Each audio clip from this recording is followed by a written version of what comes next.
Hello and welcome to Sensible Transfers. Here's how this is going to work. We're going to take a team, we're going to look at their squad and try and find weaknesses in that squad and then suggest some sensible transfers that could fix those problems. It's worth saying at the outset that we're not really interested in conjecture or rumours. We're just going to look for really sensible solutions to those problems on the pitch. So today, let's have a look at Real Madrid. But before we get to that, The Athletic has now started offering in-depth and extended coverage of Real Madrid and Barcelona. They've hired some of the best newsbreakers and story writers in the industry, and I'll tell you a little bit more about that at the end of the video. So here's the Real Madrid starting 11 on the board. Obviously a really good team. They are the current holders of the Champions League, so they obviously have no problems in terms of their build-up.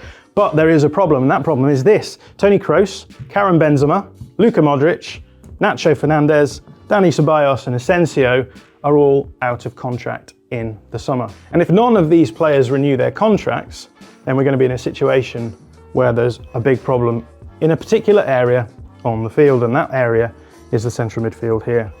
Because despite the fact that Real Madrid have Eduardo Camavinga and Fede Valverde who could move into this midfield area, there's a number of different problems that might present. The first one is that Eduardo Camavinga hasn't exactly been trusted with a lot of starting 11 places under Carlo Ancelotti. And the other one is that Fede Valverde has actually been playing quite nicely on the right-hand side of this front three as well. But that's not the only issue we're facing here, because despite the fact these three are really talented young midfielders, you're still seeing a drop-off from losing Toni Kroos and Luka Modric from your midfield. And these two are two of the best midfielders in the world, certainly in the last few decades. And the question is going to be, what is the drop-off between those two going to look like? And as a result, Real Madrid may think, let's bring in a more established elite footballer to oversee this transition between these two midfields so that it works a little bit more smoothly. But it's not the case that Real Madrid have to solve all of their problems in the transfer market. These players are out of contract in the summer, but there's no saying that they couldn't renew the contract of one of these players to see them through the next few years. And that's why I want to suggest that Real Madrid should keep Toni Kroos, because Toni Kroos is a little bit younger than Luka Modric, but he also covers a couple of positions. He can play as an 8, as we know, it's where he's usually played, but he can also cover Tchouaméni as well. There's no backup to Tchouaméni if all of these players leave. So if you bring in Toni Kroos, he's going to cover the 8 position. He's also going to cover the 6 position as well. So that means that Real Madrid will be looking for a replacement for Luka Modric. But it's important to say at this point that this isn't a standard sensible transfer video, because in our usual sensible transfer videos, what we do is we find a weakness and then select a player whose profile fits that weakness to overcome it. But for Real Madrid, the way that they solve problems in their team is not actually through bringing in smart signings, but through bringing really elite players who are able to solve problems on the field as they go. And so in terms of replacing Luka Modric, it's not necessarily the case that they might need to find a like-for-like replacement. They just need to find a player who's at the correct level to be able to function in this midfield, help them to move the ball down the field, and help them to generate goals in that way. And so that explains why Real Madrid have been heavily linked with Jude Bellingham. Everyone knows Jude Bellingham, really exciting youngster, playing really well for Dortmund, but also England in the World Cup as well. Jude Bellingham is a really well-rounded player. He is good at everything, and you can see that in his numbers. So he's putting up a huge amount of output, goals and assists, and his underlying numbers are backing that up. He's also a really creative player as well. He's creating shots for his team. He's also good at progressive passing. He's a really good dribbler, so he's going to be able to move the ball down the field. And most importantly, defensively, he's a really solid player as well. So Real Madrid know they could stick him in that midfield and he would do all the things that they want from him. But I do think that there's similarities between Jude Bellingham and Toni Kroos. For example, they both play on the left side of a midfield. They're both going to be able to drop in, help out in build-up, move the ball down on that left side, get into the left half space and be a little bit more creative from there. Jude Bellingham is going to offer a little bit more upside in the final third, I think, than Toni Kroos. But at the same time, if they keep Toni Kroos on, Jude Bellingham is playing similar position, and so maybe this isn't the best profile for them to look for.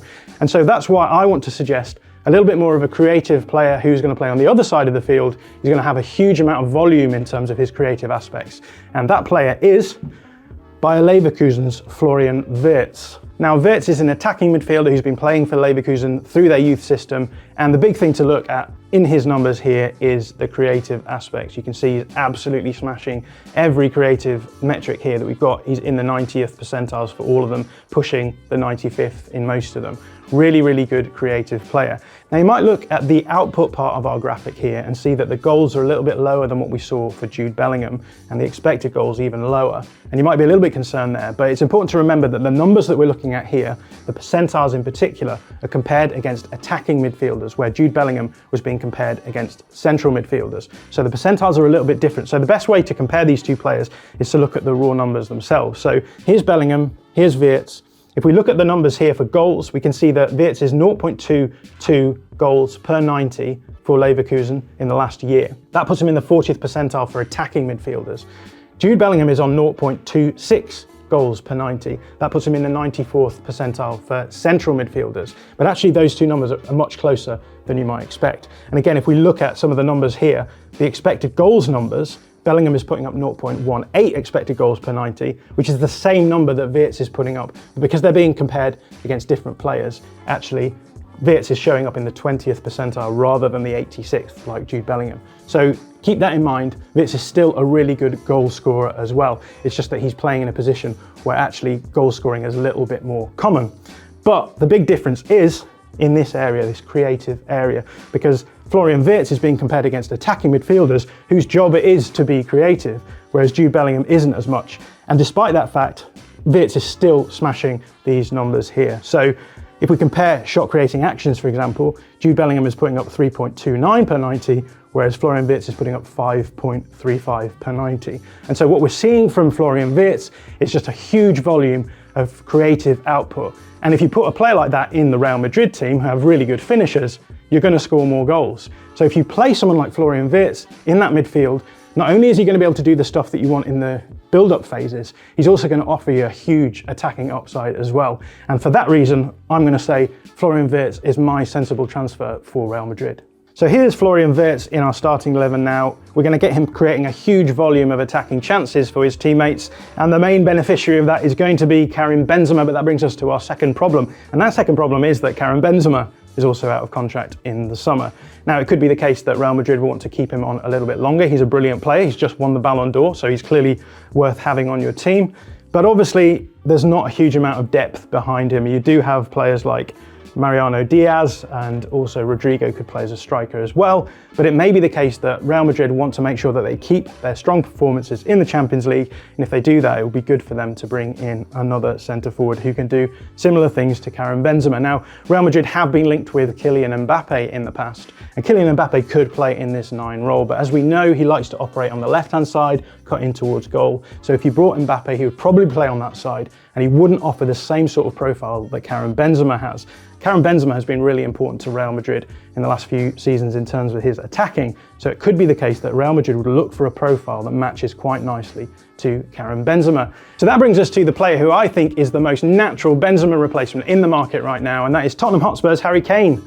Now, you all know who Harry Kane is. I don't need to explain him to you. He's been really important for Spurs over the last couple of seasons. He is very good at scoring goals. Obviously, he's a number 9. But actually, the really interesting thing about Kane is his creative ability as well. So you can see down here, his creative numbers are super good as well, all in the 90th percentile or plus. And as you know, Harry Kane is not a standard striker. He's not just going to sit in the box and be a box presence. He's going to drop deep, pick the ball up, and he's got a really good pass on him, really good through ball, really good creative mind.